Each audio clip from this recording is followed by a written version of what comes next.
안녕하세요.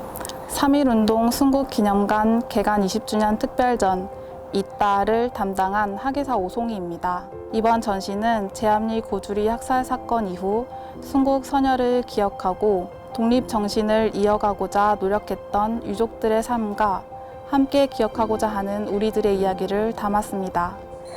이번 특별전은 부제 그들이 있고의 있다와 우리가 있다의 공통 발음인 있다를 전시 제목으로 하여 우리가 함께 기억하고 있음을 나타내었으며 앞으로 어떻게 기억해야 할지 생각하는 자리가 되었으면 합니다. 전시 주제는 1부 1919년 봄 그날이 있다, 2부 그들이 있다, 3부 우리가 있다로 구성되어 있습니다.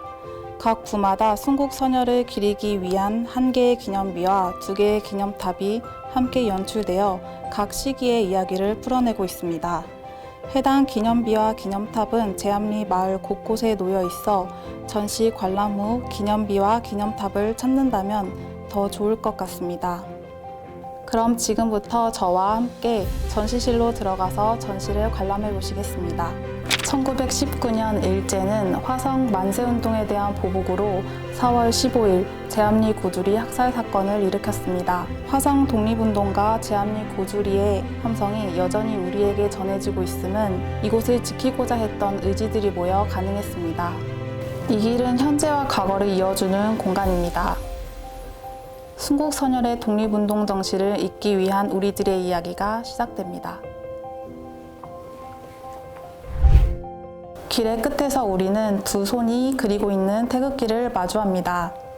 독립 정신을 함께 그려내고 있는 순국 선열과 우리들의 모습을 상징화하였습니다.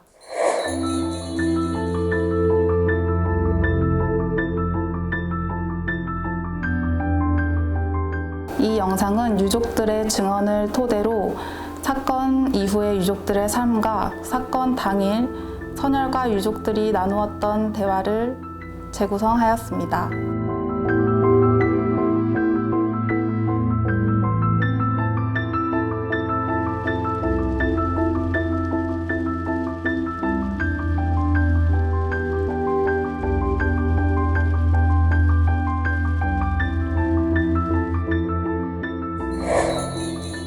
순국 선열이 당일 어떤 생각을 하고 있었는지, 그리고 지금은 독립운동가로 기억되고 있지만 누군가에게는 가족이었을 순국 선열을 떠올릴 수 있는 영상입니다. 1부는 제암리 고주리 학살 사건과 그날을 마주한 유족들의 이야기입니다. 일제는 화성 독립운동에 대한 보복으로 1919년 4월 15일 제암리 고주리의 독립운동가를 학살하고 마을에 방화를 자행하였습니다. 그리고 계속되는 일제감정기 동안 제암리와 고주리의 유족들과 주민들은 상처를 묻고 지내야 했습니다. 제암리 고주리 학살 사건을 떠올릴 수 있는 자료입니다. 첫 번째 사진은 폐허가 된 화성의 모습, 두 번째 사진은 순국 선열 안종락과 부인의 모습입니다. 마지막에 있는 사진은 순국 선열 안상용의 부인인 김순희 선생님의 모습입니다. 김순희 선생님이 찍혀 있는 이 사진은 상해 임시정부에서 발행한 독립신문에도 실려 있습니다. 이로써 임시정부의 독립운동의 근거로서 활용된 제암리 고주리 학살 사건을 볼 수 있습니다. 선열들의 순국 상황과 학살 사건을 마주해야 했던 유족들의 상황을 살펴볼 수 있는 자료입니다. 3.1운동 피살자 명부는 정부에서 한일회담 회의 청구권 대비용으로 만든 문서로 제암리 23인 순국 선열의 이름, 독립운동으로 음력 3월 15일 순국한 상황 등을 확인할 수 있습니다. 이를 인증한 사람으로는 순국선열 안진순의 부인 전동례 선생님의 이름이 쓰여 있습니다. 경주 김씨 족보는 고주리 순국선열 김흥렬의 집안의 족보입니다. 한 가족이 학살당하였고 순국 선열들의 이름과 가족 관계를 알 수 있습니다. 진정서는 고주리 순국 선열의 후손인 김종택 선생님이 정부에 보내기 위한 문서이며 고주리의 독립운동가 학살 사건 이후 힘들었던 가족들의 삶을 담고 있습니다.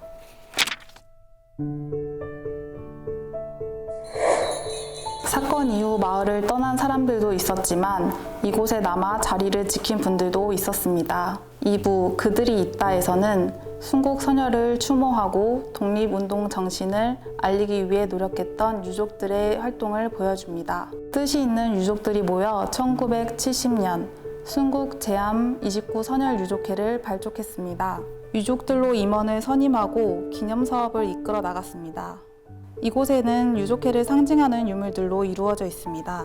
유족회관 현관 안쪽에 걸렸던 현판과 유족회에서 사용했던 직위는 순국선열 안경순 안상용의 후손이자 유족회장을 지내셨던 안용웅 선생님이 간직하여 오다가 이번 전시에 새롭게 공개해 주셨습니다. 이 책자는 광복 53주년 기념으로 발간한 책자로 유족회에서 계획한 다양한 활동들을 소개하고 있습니다.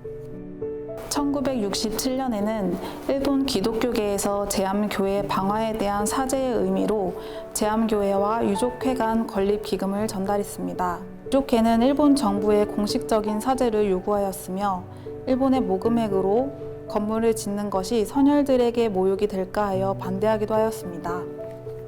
그러나 그 성의를 받아들이기로 하여 1970년 제암교회와 유족회관이 지어지게 되었습니다. 현재의 기념관과 제암교회가 재건립되면서 제암교회와 유족회관은 철거되었으나 사진 자료와 머릿돌로 그 흔적이 남아 있습니다. 유족회에서는 순국 선열을 추모할 수 있는 현충사당 건립을 계획하고 있었습니다. 당시 정부의 지원으로 추진력을 얻는 듯 하였으나 정부의 지원이 중단되면서 사진에서 보듯 이미 시작된 현충사당 건립은 중단하게 됩니다. 유족들의 선열을 추모하고 선열의 정신을 후대에 전하고자 하는 이러한 수건 사업은 개인으로 이루어내기엔 한계가 있어 현재까지도 이루어지지 못하고 있습니다. 한편 유족회는 학살 사건을 알리고 현충사당 건립 기금을 마련하기 위해 1972년 영국 두렁바이를 공연하기도 하였습니다. 수원과 인천에서 공연하였으며 당시 학살 사건을 모르는 사람들이 많았고 연극을 통해 많이 알렸다고 합니다. 1972년 연극 두렁바이의 리플렛에는 연출자와 유족회장의 글과 연극 줄거리와 출연진 소개를 담고 있습니다. 영화 두렁바이는 화성 3.1운동과 제암리 고주리 학살 사건을 바탕으로 제작한 영화입니다. 유족들의 증언을 토대로 제작하였으며 제암리에서 촬영이 이루어졌습니다.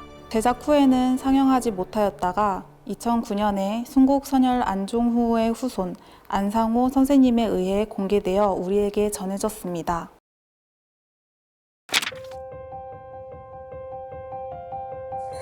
3부 우리가 있다에서는 제암리 고주리 학살 사건을 함께 기억하는 우리의 모습을 보여줍니다. 한 마을의 이야기로 끝날 수 있었던 제암리 고주리 학살 사건은 1982년 유해 발굴을 통해 재조명되고 사적지 지정이 되면서 우리의 이야기로 확산됩니다. 그리고 제암리 고주리는 화성 독립운동의 중심지로 자리하게 됩니다. 1982년에 있었던 유해 발굴 과정을 한눈에 담은 매핑 프로젝트 영상입니다. 1982년 9월 21일 유해 발굴을 위한 조사가 시작되고 유족과 주민들의 증언으로 24일 유해가 그 모습을 드러냈습니다. 학살 사건 이후 도일이 공동묘지에 봉분 없이 매장되었던 제암리 순국선열은 63년 만에 제암리로 돌아올 수 있었고 합동묘역에 안장되었습니다. 합동묘역은 현재 기념관의 뒤쪽에 자리하고 있습니다.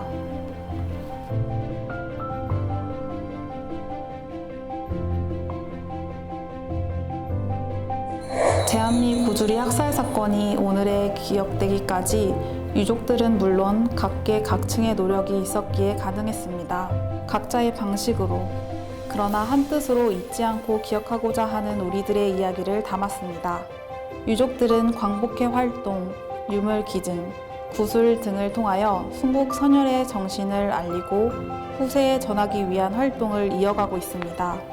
종교계에서는 각 종교 의식으로 순국 선열을 기리고 있습니다.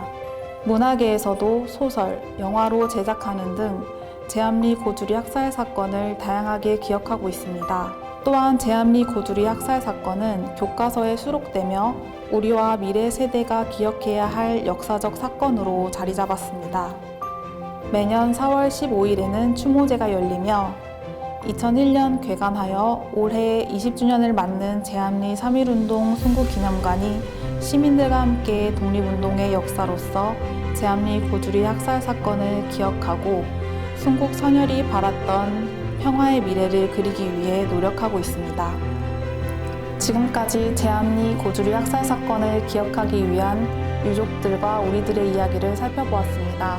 전시의 마지막 공간인 에필로그에는 우리가 함께 있는 기억탑이 마련되어 있습니다.